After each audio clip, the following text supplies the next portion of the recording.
It's time. They're listening. Thank you all for coming tonight. We stand here because I stood near the back of the ballroom, holding a glass I had no intention of drinking, watching people celebrate something they barely understood. The room glittered with expensive, confidence-tailored suits, polished smiles, and laughter sharpened by ambition. It was one of those nights where everyone wanted to be seen, photographed, and remembered. And no one noticed me. That was intentional. The event carried her name, her foundation, her vision. At least that's what everyone believed. In reality, I had paid for everything. The lights, the venue, the catering, the press coverage, and the scholarships being praised on stage, all of it came from me. I had done it quietly for years, structuring my involvement so deeply buried that even she believed the story she told everyone, that she was the architect, and I was just the lucky husband who benefited from her success. I didn't mind staying invisible. Recognition was never the goal, impact was. As dessert plates were being cleared, she stood up to speak. Her posture was confident, practiced. I had seen this version of her countless times, the warm voice, the controlled pauses, the eyes trained to hold a room. People leaned in. Cameras were lifted. She started by thanking the donors, the partners, the supporters, the usual script. But then her tone shifted. This foundation, she said, exists because of people who truly understand what it means to stand beside someone, to believe in them, to lift them up when no one else will. She gestured toward the man seated beside her at the head table. My stomach didn't drop, my heart didn't race. There was no shock, no sudden wave of betrayal. There was only a quiet, cold understanding. She smiled at him with an intimacy she hadn't shown me in years and raised her glass. To the man who really knows how to treat a woman right. Applause filled the room. It was loud, confident, unquestioning. The man stood up, basking in it, his hand resting possessively on her back. They looked victorious, like two people who were convinced they had climbed to the top, completely unaware of the foundation supporting them from underneath. I didn't stay to watch the applause fade.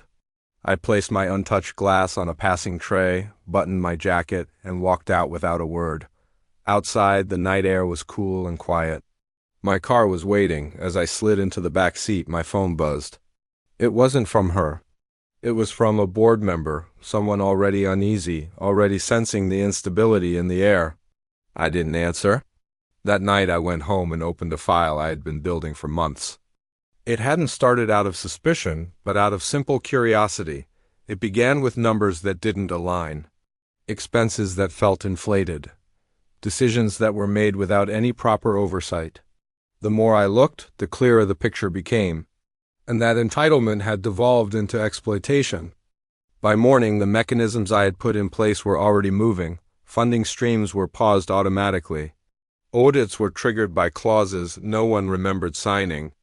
Emails went out to legal teams who dealt only in facts, not in loyalty or emotion. I didn't make a single accusation. I didn't confront anyone.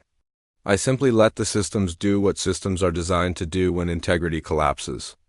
By noon, the foundation's accounts were frozen. By evening, she was calling. Her voice wasn't angry at first, just confused.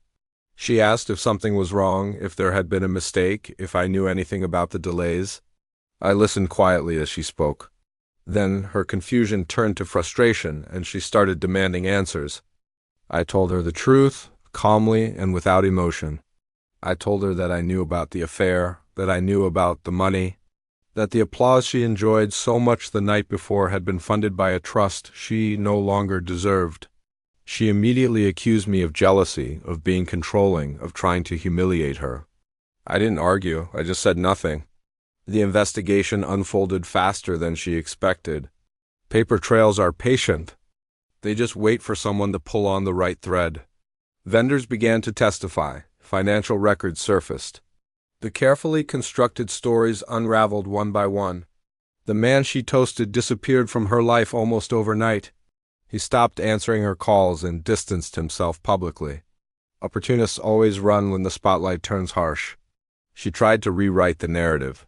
She claimed it was all a misunderstanding. She blamed her advisors. She insisted that she had done everything for the cause. But truth doesn't need persuasion, it only needs to be exposed. I never attended another meeting in person.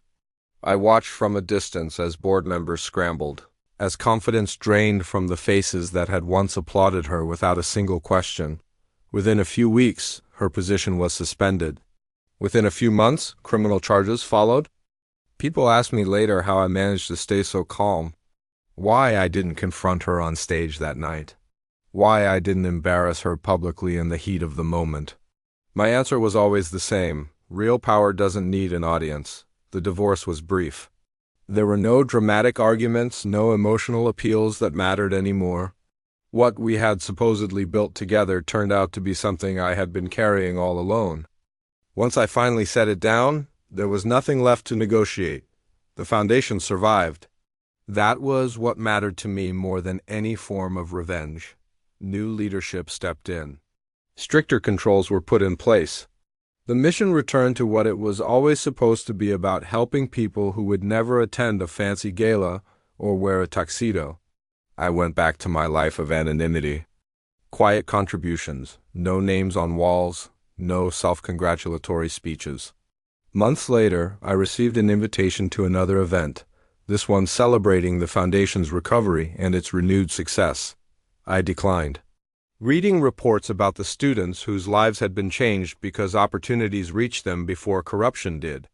She reached out one more time from a place that sounded like regret, though I could never be entirely sure. She said she hadn't realized how much she relied on me. She thought I would always be there to catch things before they fell. And that, right there, was the problem. I was never meant to be a safety net for dishonesty. Walking away that night wasn't an act of anger. It was an act of alignment. I chose truth over spectacle, structure over ego, and dignity over applause. She wanted to be seen. I just wanted things to stand on their own. And in the end, only one of those lasts.